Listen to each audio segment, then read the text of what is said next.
Mazmur 91. Dalam lindungan Allah. Orang yang duduk dalam lindungan yang maha tinggi dan bermalam dalam naungan yang maha kuasa akan berkata kepada Tuhan, tempat perlindunganku dan kubu pertahananku, Allahku yang kupercayai. Sungguh dialah yang akan melepaskan engkau dari jerat penangkap burung, dari penyakit sampar yang busuk. Dengan kepaknya ia akan menundungi engkau. Di bawah sayapnya engkau akan berlindung. Kesetiaannya ialah perisai dan pagar tembok. Engkau tak usah takut terhadap kedahsyatan malam, terhadap panah yang terbang di waktu siang, terhadap penyakit sampar yang berjalan di dalam gelap, terhadap penyakit menular yang mengamuk di waktu petang. Walau 1.000 orang rebah di sisimu dan 10.000 di sebelah kananmu, tetapi itu tidak akan menimpamu. Engkau hanya menontonnya dengan matamu sendiri dan melihat pembalasan terhadap orang-orang fasik. Sebab Tuhan ialah tempat perlindunganmu. Yang maha tinggi telah kau buat tempat perteduhanmu. Malapetaka tidak akan menimpa kamu, dan tulah tidak akan mendekat kepada kemahmu. Sebab malaikat-malaikatnya akan diperintahkannya kepadamu untuk menjaga engkau di segala jalanmu. Mereka akan menatang engkau di atas tangannya, supaya kakimu jangan terantuk kepada batu. Singa dan ular tedung akan kau langkahi. Engkau akan menginjak anak singa dan ular naga. Sungguh hatinya melekat kepadaku, maka aku akan meluputkannya. Aku akan membentenginya, sebab ia mengenal namaku. Bila ia berseru kepadaku, aku akan menjawab. Aku akan menyertai dia dalam kesesakan. Aku akan meluputkannya dan memuliakannya. Dengan panjang umur akan kukenyangkan dia, dan akan kuperlihatkan kepadanya keselamatan daripadaku. Shalom Bapak Ibu sudah dikasih oleh Tuhan. Senang pagi hari ini kita kembali bertemu dalam ibadah online. Kita percaya Tuhan yang selalu menyertai Bapak Ibu Saudara adalah Tuhan yang juga hadir dalam setiap ibadah kita. Pagi hari ini mari buka hatimu buat Tuhan dan biarkan Tuhan menjamah dan melawat hidupmu. Percaya dengan iman, waktu engkau berjalan dengan Tuhan, maka ada mujizat demi mujizat yang kau alami dalam kehidupanmu. Mari sama-sama bangkit berdiri dan berikan tepuk tangan yang terbaik buat Yesus Tuhan. Haleluya.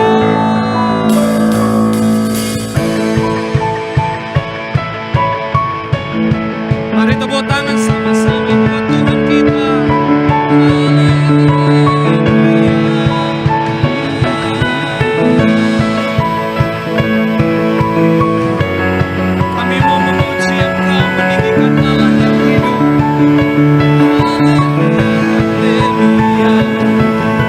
Tak terbayangkan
Engkau Raja mulia bagi setiap kami.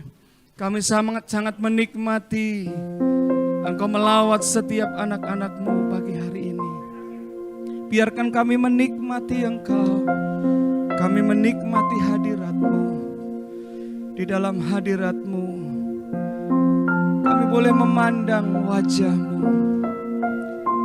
Kami tahu pertolongan kami datang dari Tuhan. Engkau Tuhan yang dahsyat buat kami. Haleluya. Bukan dengan kekuatanku ku dapat jalani hidupku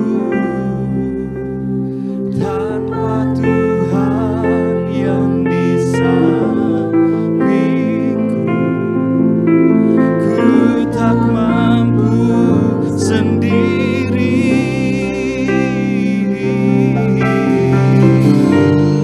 Engkaulah kuatku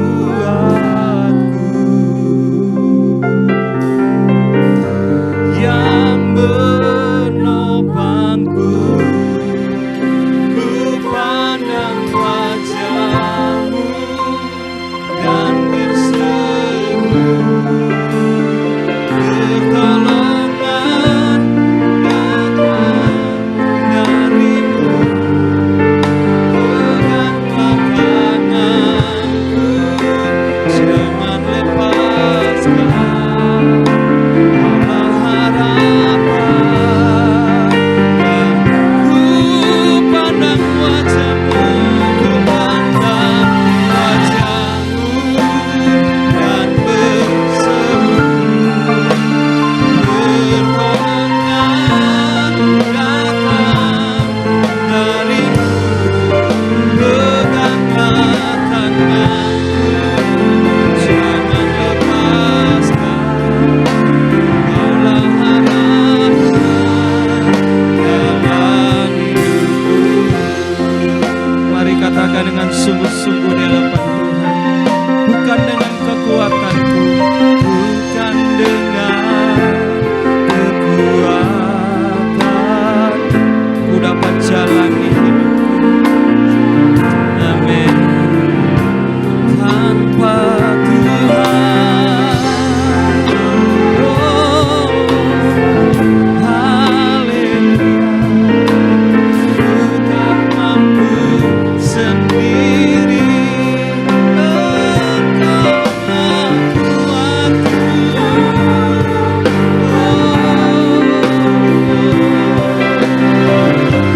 yang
sesuatu terjadi saat datang di altarnya. Oh, sujud di altarnya, sujud di altarnya, ku bawa hidupku. Oh, kami terima anugerah-Mu, anugerahnya, ya ampuniku dan bebaskanku, ya Mubari, haleluya, barui hatiku, sesuatu terjadi. Amin, amin. Mari nyanyikan dengan imanmu, percaya. Oh, sujud di altarnya, amin. Sujud di altarku, bawa hidupku.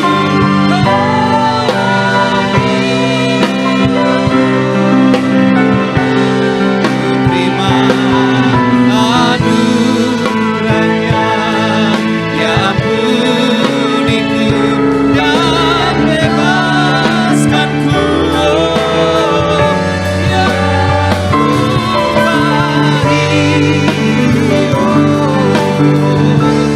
barui hatiku, sesuatu terjadi saat datang di altar. Mujizat terjadi, mujizat pemulihan terjadi, pemulihan kesembuhan terjadi, kesembuhan terjadi saat datang di altarnya.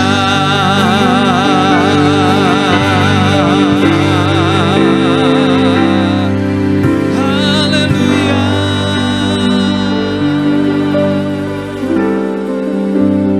Kami percaya mujizat kesembuhan, pemulihan terjadi di dalam setiap kehidupan kami. Waktu kami datang dan sujud di altar-Mu, maka kami boleh melihat pertolongan Tuhan yang ajaib terjadi dalam setiap kehidupan kami. Kami percaya Engkau tidak pernah tinggalkan hidup kami. Bahkan waktu kami berseru di hadapan-Mu, maka tangan-Mu yang tidak kurang panjang itu boleh menolong setiap kami. Bahkan telinga-Mu yang kurang tajam untuk mendengar, itu boleh mendengar setiap doa kami. Dan kami boleh melihat pertolongan Tuhan terjadi dalam kehidupan kami. Terima kasih buat Tuhan yang baik. Terima kasih buat anugerah-Mu. Kami nikmati hadirat-Mu pagi hari ini. Kami nikmati setiap kebaikan-Mu. Di dalam nama Yesus Kristus Tuhan, kami berdoa, kami mengucap syukur. Haleluya, haleluya. Mari sama-sama katakan amin, amin, amin, amin. Shalom Bapak Ibu Saudara. Mari kita perkatakan apa yang dimaksudkan dengan Pentakosta ketiga. 1. Pentakosta ketiga adalah pencurahan Roh Kudus yang dahsyat di zaman now, melebihi yang terjadi di Azusa Street. 2. Pentakosta ketiga akan mengakibatkan penuaian jiwa yang terbesar dan yang terakhir sebelum Tuhan Yesus datang kembali. 3. Pentakosta ketiga akan membangkitkan generasi Yeremia, yaitu anak-anak muda yang dipenuhi Roh Kudus, cinta mati-matian kepada Tuhan Yesus, tidak kompromi terhadap dosa, dan akan bergerak untuk memenangkan jiwa. 4. Pentakosta ketiga lahir di Indonesia dan bergerak ke bangsa-bangsa. Gerakan ini dari timur ke barat dan akan kembali ke Yerusalem. 5. Pentakosta ketiga akan memberikan kuasa untuk menyelesaikan amanat agung, dan setelah itu Tuhan Yesus datang kembali. Amin. Shalom saudara, Tuhan Yesus dalam amanat agung meminta kita untuk memuridkan dan kita sendiri harus menjadi seorang murid. Namun banyak orang yang menganggap menjadi seorang murid itu susah dan tidak menyenangkan. Padahal sesungguhnya hal itu justru sangat berguna bagi kehidupan kita. Oleh karena itu, edisi Voice of Pentecost kali ini kita akan membahas jati diri seorang murid. Dalam bahasa aslinya, murid berarti seseorang yang belajar. Dalam Alkitab, memuridkan adalah cara untuk memperluas kerajaan Allah. Inilah yang Tuhan Yesus lakukan selama pelayanannya di bumi ini. Ia mengajar dan melatih murid-muridnya untuk pada akhirnya diutus menjadi saksi. Dalam kitab para rasul, kita menemukan bahwa para rasul melakukan hal yang sama dengan apa yang Tuhan Yesus lakukan. Sehingga jumlah murid semakin bertambah di seluruh dunia sampai sekarang. Tentunya, hal ini tidak berarti semua orang percaya harus menjadi guru atau pengkhotbah. Namun sebagai murid, kita harus menjadi saksi melalui seluruh aspek kehidupan kita. Sebuah penelitian yang dilakukan oleh Russell McCann dan Marcia Webb pada tahun 2012 menunjukkan bahwa orang yang rajin membaca dan merenungkan firman Tuhan cenderung lebih setia kepada Yesus dan kuat dalam menghadapi tantangan. Hal ini sesuai dengan firman Tuhan yang berkata bahwa iman timbul dari pendengaran akan firman Tuhan.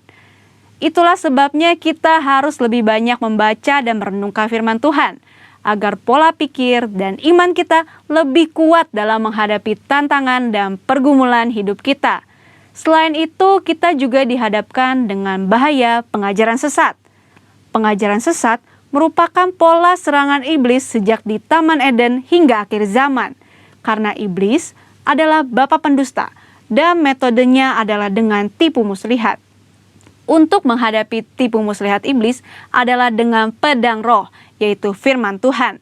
Namun ada orang-orang Kristen yang tidak terlalu suka dengan pengajaran karena dianggap sebagai sesuatu yang rumit dan membosankan. Akibatnya, ada orang Kristen yang menganggap pengalaman rohani lebih penting daripada pengajaran. Mari kita renungkan ilustrasi ini. Mana yang Anda pilih? Melihat laut dari tepi pantai atau melalui sebuah peta? Berada di tepi pantai dan melihat laut secara langsung tentu memiliki kesan yang menyenangkan dibandingkan saat kita melihatnya melalui sebuah kertas yang terasa membosankan. Pengalaman rohani sama seperti melihat laut secara langsung dari tepi pantai, pasti lebih menyenangkan. Namun dengan menggunakan peta, kita dapat menyeberangi lautan dan peta dibuat berdasarkan pengalaman banyak orang. Pengajaran sama seperti peta, sepertinya membosankan, tetapi pengajaran disusun oleh orang-orang yang sudah mengalami banyak pengalaman rohani. Dan pengajaran memberikan perspektif yang lebih luas dibandingkan pengalaman rohani kita secara pribadi. Jadi, pengalaman rohani dan pengajaran sama pentingnya. Asumsi lainnya adalah menganggap pengajaran sebagai sumber perpecahan gereja. Namun, tidak semua perpecahan adalah sesuatu yang buruk, terutama ketika berhadapan dengan pengajaran yang bertentangan dengan Alkitab. Albert Mohler menggunakan istilah theological triage, yaitu metode untuk menentukan tingkat kekritisan sebuah pengajaran. Tingkat pertama, yang paling kritis, yaitu pengajaran dasar yang mempengaruhi keselamatan seseorang, yaitu pengajaran mengenai Alkitab adalah firman Tuhan, ketritunggalan Allah, ketuhanan Yesus, karya penebusan, keselamatan karena kasih karunia melalui iman hanya kepada Yesus Kristus. Pada tingkatan ini, maka perbedaan pengajaran sekecil apapun tidak dapat ditoleransi, sehingga penolakan dan perpecahan dapat diterima, bahkan mungkin harus terjadi dan tidak dapat dihindari. Tingkat kedua adalah pengajaran yang tidak mempengaruhi keselamatan, namun berpotensi memisahkan gereja. Contohnya, pengajaran mengenai kepastian keselamatan, metode baptisan air, serta baptisan dan karunia Roh Kudus. Mungkin saja kita memiliki doktrin yang berbeda dengan gereja non-Pentakostal, namun kita tidak dapat mengatakan bahwa mereka tidak diselamatkan selama mereka percaya kepada Yesus Kristus sebagai Tuhan dan Juru Selamat. Tingkat ketiga, pengajaran yang berbeda namun tidak esensial untuk memisahkan gereja, seperti pengajaran mengenai urutan peristiwa Second Coming dan akhir zaman.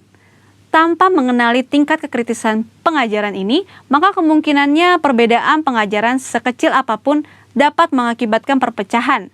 Di sisi lain, terjadi kompromi yang berbahaya ketika pengajaran yang bertolak belakang diterima di dalam gereja. Lalu, apa langkah praktis yang harus kita lakukan untuk menjadi seorang murid yang sejati? Mulailah dengan membaca Alkitab setiap hari, mendengarkan khotbah dan pengajaran yang sehat dari gereja, serta mengikuti kelas-kelas pengajaran KOM di gereja kita. Ingat, seorang murid itu belajar. Belajar adalah sebuah usaha yang memerlukan ketekunan. Tuhan menegur bahkan mengutuk orang yang malas, baik yang malas bekerja maupun yang malas belajar. Marilah kita bertekun dalam pengajaran, dan Tuhan berjanji akan mempertajam telinga kita sebagai seorang murid. Maranatha, Tuhan Yesus memberkati.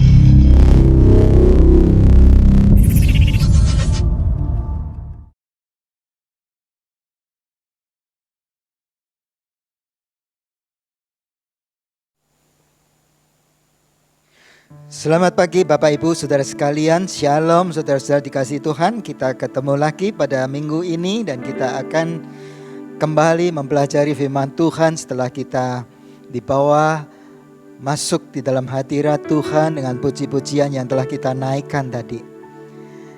Mari kita berikan hati kita, perhatian kita, dan kita konsentrasi pada firman Tuhan yang akan kita dengarkan pada pagi hari ini.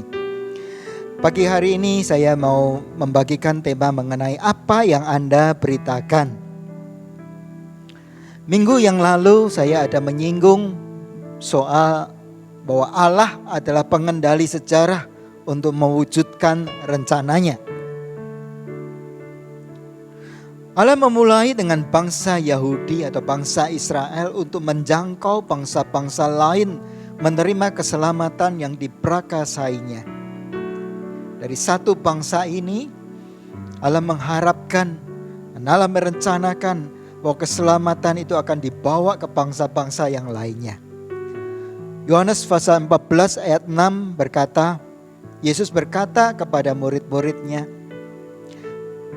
Akulah jalan dan kebenaran dan hidup. Tidak ada seorang pun yang datang kepada Bapa kalau tidak melalui aku. Di dalam Kisah Para Rasul 4 ayat 12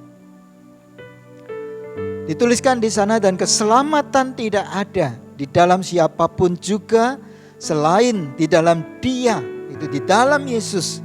Sebab di bawah kolong langit ini tidak ada nama lain yang diberikan kepada manusia yang olehnya kita dapat diselamatkan. Yesus berasal dari bangsa Yahudi, tepatnya berasal dari suku Yehuda. Dialah Mesias atau juru selamat yang diberitakan oleh para nabi. Upaya-upaya untuk menggagalkan rencana dari Allah ini terus berlangsung dari masa ke masa. Pada zaman raja-raja tahun 830 sebelum Masehi, setelah Ahazia wafat, ibunya yaitu Atalia itu membinasakan semua keturunan raja dari kaum Yehuda. Saudara perhatikan, tadi saya katakan bahwa Yesus adalah Mesias yang dilahirkan dari suku Yehuda. Dari suku Yehuda lah Mesias ini berasal. Nah, pada zaman Ratu Atalia, ia membinasakan seluruh keturunan raja yang berasal dari suku Yehuda. Dia tidak sadar bahwa dari suku Yehuda inilah nantinya juru selamat akan dilahirkan. Tetapi Allah tidak tinggal diam. Saat itu Yoas, satu-satunya keturunan raja dari kaum Yehuda yang masih sangat kecil, itu diculik oleh Yosabat dan disembunyikan bersama dengan inang penyusunya ke dalam gudang tempat tidurnya. Allah memakai Yosabat untuk menyembunyikan satu-satunya keturunan dari Yehuda, Raja Yehuda, yaitu Yoas yang masih sangat kecil. Dan ia lolos dari pembantaian yang dilakukan oleh Ratu Atalia. Peristiwa itu terjadi 830 sebelum Masehi. Kemudian pembunuhan semua anak yang berusia di bawah 2 tahun di Bethlehem dan sekitarnya itu juga terjadi pada saat pemerintahan Raja Herodes. Di dalam upayanya untuk membunuh Yesus, dia merasa diperdayai oleh orang-orang Majus, lalu dia memerintahkan pembantaian anak-anak di Bethlehem yang berusia 2 tahun ke bawah. Nah, belum selesai sampai di sana, Yesus ditangkap, disiksa, dan disalibkan. Sangkanya rencana Allah gagal di sana, tetapi ternyata tidak. 3 hari Yesus bangkit mengalahkan maut, dan terus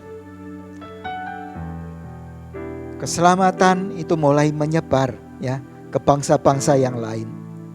Nah, kita lihat dari catatan peristiwa-peristiwa ini, di dalam semua upaya yang dilakukan untuk menggagalkan rencana Allah, Allah tidak tinggal diam dan dia campur tangan untuk menyelamatkan rencananya. Sebelum Yesus ditangkap untuk disalibkan, ia menjawab pertanyaan murid-muridnya. Bila mana itu akan terjadi? Dan apakah tanda kedatanganmu dan tanda kesudahan dunia? Matius pasal 24 ayat 3. Di antara tanda-tanda yang Yesus sampaikan, ada satu tanda yang mengakhiri setiap tanda-tanda lain yang mendahulinya, yaitu adalah bahwa Injil kerajaan ini akan diberitakan di seluruh dunia, menjadi kesaksian bagi semua bangsa. Sesudah itu barulah tiba kesudahannya. Setelah Yesus bangkit dari kematiannya, ia memerintahkan murid-muridnya untuk memberitakan Injil kepada segala makhluk.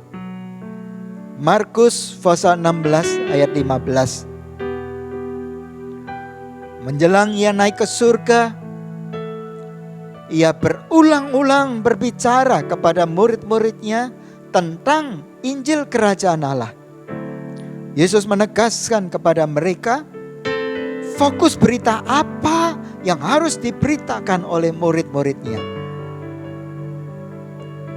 Dan Tuhan memperlengkapi murid-muridnya dengan satu kuasa, satu otoritas, yaitu dengan Roh Kudus untuk dapat menjalankan amanat agungnya. Berita sukacita inilah, yaitu bahwa tahun rahmat Tuhan, bahwa itu Mesias telah datang untuk mengampuni dosa manusia. Sukacita inilah yang Tuhan minta untuk terus diberitakan ke segala bangsa. Dan di dalam setiap zaman, Tuhan mengkondisikan hal tersebut dimungkinkan untuk dijalankan. Mari kita lakukan satu tinjauan singkat. Perbandingkan antara situasi kondisi dari jemaat mula-mula dengan jemaat sekarang, saudara. Jemaat mula-mula dan jemaat sekarang sama-sama mendapatkan perintah yang sama. Objektifnya sama, yaitu untuk memberitakan Injil kerajaan. Kemudian kalau kita tinjau dari sisi kondisinya juga sama, tetapi dalam bentuk yang berbeda. Yaitu kesamaannya adalah jemaat mula-mula dan jemaat yang hidup sekarang. Sama-sama teraniaya, sedang dalam penderitaan, sedang dalam kesengsaraan. Dalam jemaat mula-mula wujud penderitaan adalah berupa kekerasan secara fisik, suatu penindasan. Mereka teraniaya, mereka dikejar-kejar, mereka diseret dihadapkan ke mahkamah-mahkamah agama. Dan tidak sedikit di antara mereka dijebloskan ke dalam penjara. Di dalam jemaat sekarang teraniaya dalam wujud kesehatan. Nah, dampak dari pelakunya, kalau dalam jemaat mula-mula, awalnya akibat aniaya tersebut mereka terkumpul di dalam rumah-rumah, mengunci diri karena ketakutan terhadap ancaman-ancaman dari luar. Tetapi setelah Roh Kudus dicurahkan kepada mereka, mereka tersebar, mereka memiliki keberanian untuk memberitakan Injil di tempat-tempat di mana mereka diserahkan. Kalau dalam jemaat sekarang, dampak dari pelaku-pelakunya, yaitu jemaat terkumpul di dalam rumah masing-masing karena menghadapi PSBB. Kita tidak bisa lagi secara bebas beribadah di dalam gedung-gedung gereja. Nah, kita dianjurkan untuk beribadah di rumah masing-masing secara online. Jadi terkumpul di rumah masing-masing. Dan sekarang kita melihat dampak terhadap objektifnya. Di dalam kedua zaman ini firman Tuhan sama-sama disebarkan. Ya. Sifatnya divergen, menyebar. Kalau di dalam jemaat mula-mula, murid-murid terserak di berbagai wilayah sambil memberitakan firman Tuhan. Di dalam jemaat sekarang, walaupun jemaat-jemaat itu terkumpul, terkonsentrasi di dalam rumah masing-masing, tetapi firman Tuhan tetap tersebar kemana-mana. Bahkan daya jangkau dan percepatannya di dalam jemaat sekarang ini jauh lebih luas dan percepatannya itu begitu tinggi. Tuhan memakai teknologi digital untuk campur tangan, menyebarkan berita Injil, menyebarkan firman Tuhan kemana-mana. Di dalam jemaat mula-mula belum ada teknologi seperti ini. Nah, kalau kita perbandingkan dari dua sisi seperti ini, saudara, di dalam jemaat sekarang, walaupun secara fisik terkonsentrasi di rumah masing-masing, tetapi Tuhan campur tangan, memanfaatkan gelombang suara untuk menyebarkan berita firman-Nya kemana-mana, menjangkau dunia. Nah, sekarang mari kita perhatikan sesuatu yang kita penting sekali untuk kita cermati. Firman Tuhan yang mana yang menjadi titik berat untuk diberitakan? Atau berita apa yang kita bawa di dalam suatu kondisi yang sepertinya dikondisikan oleh Tuhan dalam keadaan seperti ini? Satu sisi mengalami satu kesulitan untuk beribadah bersama-sama dengan jemaat-jemaat yang lain secara fisik. Tetapi satu sisi percepatan berita Injil itu begitu mudah. Nah, saudara, mari perhatikan apa yang kita katakan berita mana yang kita bawa di dalam kondisi yang seperti dipermudah seperti ini, saudara. Yesus Kristus jelas menekankan kepada murid-muridnya untuk memberitakan Injil Kerajaan. Jalan pendamaian bagi dosa manusia telah tersedia. Yohanes pasal 14 ayat 6 berkata, Akulah jalan dan kebenaran dan hidup. Tidak ada seorang pun yang sampai kepada Bapa kalau tidak melalui aku. Barang siapa yang percaya dan menerima Dia tidak binasa.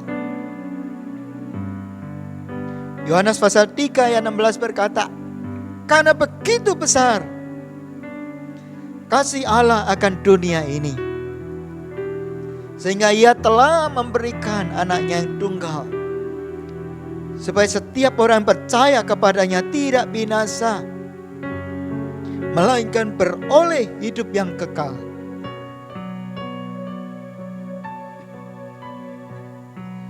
Tuhan tidak menghendaki kematian orang fasik, melainkan pertobatannya supaya ia hidup. Yeskiel pasal 18 ayat 23. Agar supaya orang tahu, supaya orang mendengar bahwa jalan pendamaian kepada Allah itu telah disediakan, maka Injil Kerajaan harus diberitakan kepada semua bangsa untuk menjadi kesaksian bagi mereka. Mari kita membaca Roma pasal 14. Roma pasal 10 ayat 14.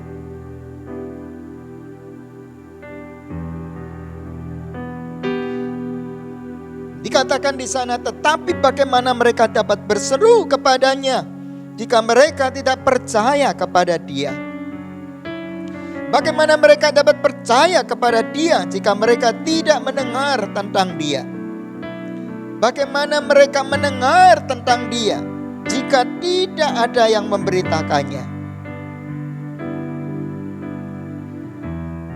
Periode di mana Injil Kerajaan sedang diberitakan ke bangsa-bangsa sekarang ini adalah waktu anugerah, adalah kesempatan yang disediakan oleh Tuhan untuk beroleh selamat. 2 Petrus 3 ayat 15. Jadi mari kita renungkan hal ini, saudara.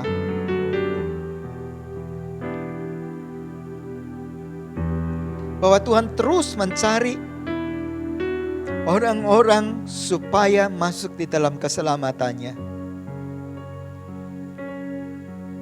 Kalau sekarang nampaknya Tuhan berlambat-lambat datang, bahkan Rasul Petrus mengatakan zaman akhir akan tampil pengecek-pengecek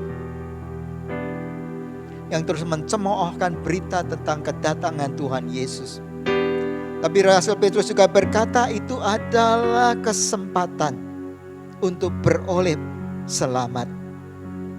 Ingat apa yang dikatakan di dalam Yeskiel pasal 18 ayat 23. Bahwa Tuhan menanti pertobatan orang fasik supaya mereka hidup, supaya mereka beroleh selamat. Untuk itu, kalau kita tangkap ini, apa yang ada di dalam pikiran Tuhan, bahwa Dia menginginkan, Dia menghendaki sedapat-dapatnya semua orang diselamatkan. Itu sebabnya Dia memerintahkan kepada murid-muridnya untuk menyebarkan berita Injil ini, supaya sebanyak-banyaknya orang-orang mendengar keselamatan di dalam Yesus Kristus. Dan kalau mereka mau membuka hati dan bertobat dan beroleh keselamatannya. Saudaraku, Amsal pasal 25 ayat 11 berkata, perkataan yang diucapkan tepat pada waktunya adalah seperti buah apel emas di pinggan perak Ini berbicara soal momentum, saudara. Bahwa perkataan yang diucapkan tepat pada waktunya. Dikatakan seperti buah apel emas di pinggan merah, di pinggan perak. Sesuatu yang sangat berharga, gambaran sesuatu yang sangat mahal. Gambaran dari sesuatu yang sangat bernilai. Perkataan yang diucapkan tepat pada waktunya akan sangat bernilai. Seperti buah apel emas di pinggan perak. Saudara, kalau kita merenungkan hari-hari belakangan ini, kita dapatkan sesuatu kesimpulan bahwa waktu-waktu inilah adalah momentum. Waktu-waktu inilah adalah satu periode yang tepat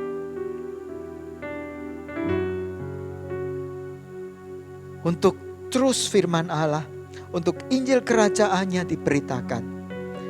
Dan saudara, kalau sesuatu itu diucapkan atau dilakukan dalam satu waktu yang tepat, itu akan menghasilkan sesuatu yang jauh lebih besar, saudara. Kita tahu apa yang dikehendaki oleh Tuhan.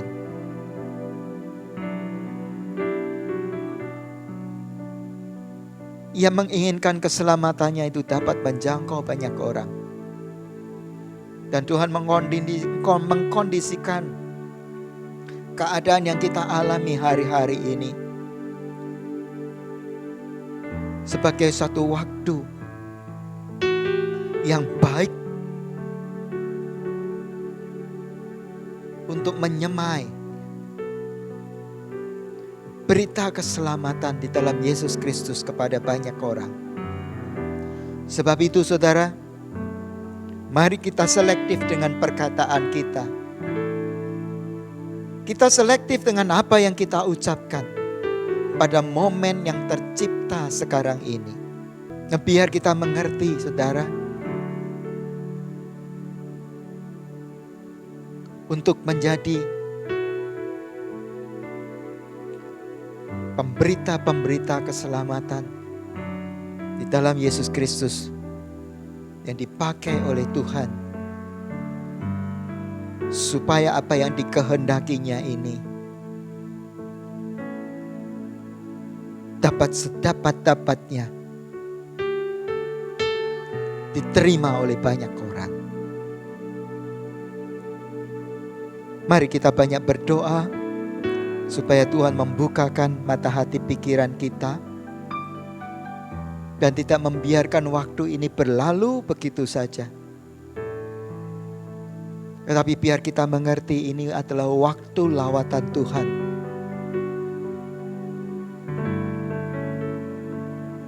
Dan kita sungguh-sungguh bertindak tepat seperti apa yang Tuhan mau untuk kita perbuat hari-hari ini. Tuhan memberkati saudara-saudara sekalian. Amin. Kami mengucap syukur kepadamu buat firman yang telah disampaikan pada hari ini. Kami memohon kepadamu Tuhan membuka mata hati pikiran kami, supaya kami sungguh-sungguh tercelik ya Tuhan Yesus, dan tidak membuang-buang waktu yang ada sekarang ini dengan sesuatu yang tidak tepat. Beri kepekaan kepada kami, supaya kami sungguh-sungguh memahami waktu lawatan-Mu yang sedang Engkau kerjakan atas gereja-gereja-Mu hari-hari ini. Terima kasih Tuhan Yesus. Mari Bapak Ibu Saudara sekalian, kita mengangkat kedua tangan kita ke atas dan siapkan hati untuk terima berkat Tuhan. Tuhan memberkati engkau dan melindungi engkau. Tuhan menyinari engkau dengan wajah-Nya dan memberikan kasih karunia-Nya. Tuhan menghadapkan wajah-Nya kepadamu dan memberikan damai sejahtera. Dan biarlah damai sejahtera dari Allah Bapa yang melampaui segala akal itu memelihara hati dan pikiran saudara di dalam Yesus Kristus Tuhan kita. Dan persekutuan yang manis dengan Roh Kudus bersama-sama dengan saudara sampai selama-lamanya. Mari semua yang percaya kita katakan amin.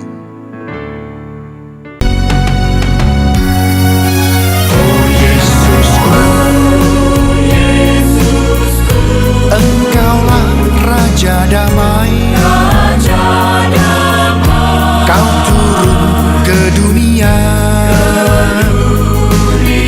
selamatkan manusia. Oh Yesusku, Kau Tuhan penuh kasih,